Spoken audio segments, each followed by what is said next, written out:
Boa noite, meu nome é Gregório Henrique Cervejeira e estamos aqui hoje para entender por que alguns materiais esquentam muito rápido e outros não.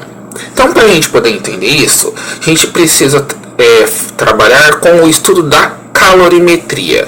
A calorimetria é uma área da física que lida com a influência da energia térmica nos objetos.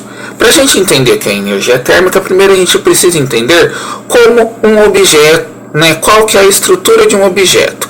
Então, todos os objetos que existem na natureza são compostos de átomos. E esses átomos, eles se organizam em estruturas muito bem estabelecidas, muito organizadas, e de formas bem complexas às vezes, certo? Só que esses átomos, eles não ficam parados dentro dessa estrutura. Eles permanecem sempre em movimento, chacoalhando, vibrando dentro dessa estrutura, em que eles estão arranjados. E a energia que provoca essa vibração dessas moléculas, desses átomos, é chamada de energia térmica. Então, a energia térmica é a energia da vibração dos átomos de um objeto, certo? Então, quanto maior a energia térmica do objeto, maior vai ser a vibração das moléculas e átomos que compõem esse objeto. Então, como que ela é transmitida dentro do material? Pelo choque de um átomo com o outro. Esses átomos estão nessas estruturas e quando eles começam a se mover, eles se chocam uns contra os outros. E aí a energia vai sendo transferida de um ponto ao outro do mesmo objeto, certo?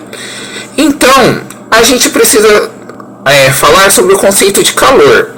No cotidiano, a gente usa a palavra calor para representar quando a gente está numa situação muito quente. Mas, quando a gente fala de física, o calor é a energia que é transferida de um objeto para outro objeto. Então, quando essa energia está sendo transferida, ela é chamada de calor. Então, quando eu pego dois objetos e coloco eles próximos uns dos outros, a gente tem que os átomos que estão vibrando mais do objeto com mais energia começam a se chocar com os átomos que estão mais parados, mais lentos do outro objeto. Então isso pode acontecer entre dois objetos e essa transferência pode acontecer dentro do mesmo objeto, certo? Mas o calor acontece na transferência de energia de um objeto para outro. E o que é a temperatura? A temperatura é a medida da agitação das moléculas e átomos do objeto. Então, quanto mais agitação a gente tem nessas moléculas, maior é a quantidade de energia. Acontece que alguns objetos precisam de mais ou menos energia para eles vibrarem mais. Porque alguns, dependendo do material que é composto o objeto, a gente tem uma energia de ligação maior entre os átomos. Então, quanto maior é a energia de ligação entre eles, quanto mais forte é essa ligação, então mais energia térmica eu preciso colocar naquele objeto para que a temperatura dele aumente em 1, 2, 3 graus Celsius. Então, a gente chama essa característica de capacidade térmica. Então, quanto maior a capacidade térmica de um objeto, mais energia eu preciso fornecer a ele para que a sua temperatura aumente. Então, quando eu tenho dois objetos com temperaturas diferentes e eu coloco eles em contato, a gente tem a transferência de energia térmica do objeto mais quente para o objeto mais frio, através do choque entre essas partículas dos objetos. Então, esse choque vai transmitindo energia do objeto mais quente para o objeto mais frio, até que a temperatura entre os dois objetos sejam a mesma, independente da quantidade de energia que um precisou fornecer para o outro.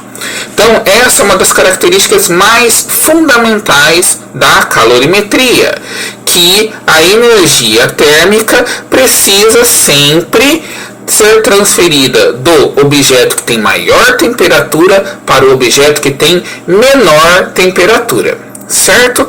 Então, a gente pode entender alguns eventos que acontecem no nosso cotidiano. Então, por exemplo, quando a gente pega uma pedra de gelo para colocar no refrigerante, no suco, o que a gente está fazendo nessa situação? A gente está colocando, como se fosse uma barreira que é colocada naquele líquido para frear a agitação dos átomos que compõem aquele líquido. Então, o gelo ele possui moléculas que estão muito paradas, e à medida que elas vão se chocando com o material que compõe o líquido, elas vão ganhando um pouco da energia, fazendo o líquido perder essa energia, perder essa vibração. E aí o gelo ele vai aquecendo, aumentando de temperatura, e ele vai também derretendo nesse processo, certo? Uma outra coisa que acontece no nosso cotidiano é a questão da frigideira, das panelas, como mencionei anteriormente. Então, quando você pega a sua frigideira, sua panela e coloca no fogo, a queima do gás vai começar a fornecer energia térmica para o controle, tanto para a panela quanto para o cabo. O material que é composto a panela, a parte metálica, ele precisa de pouca energia para que a sua temperatura aumente, porque o material que é composto, a frigideira, tem pouca energia de ligação entre os átomos, então ele aquece muito rapidamente.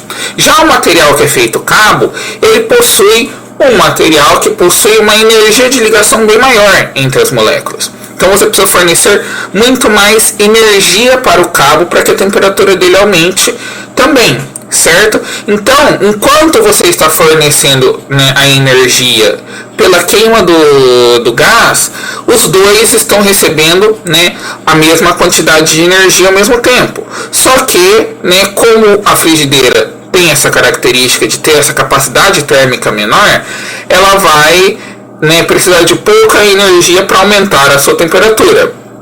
Já o cabo da frigideira, você vai ter que fornecer muito mais energia para a temperatura dele aumentar.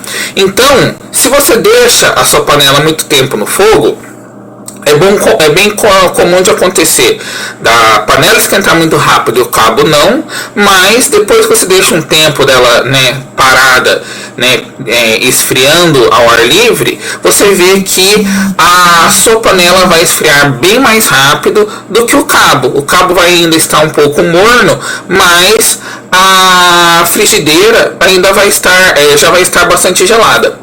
Entende? Então, estudando essas características da calorimetria, a gente consegue entender esses fenômenos que acontecem no nosso cotidiano.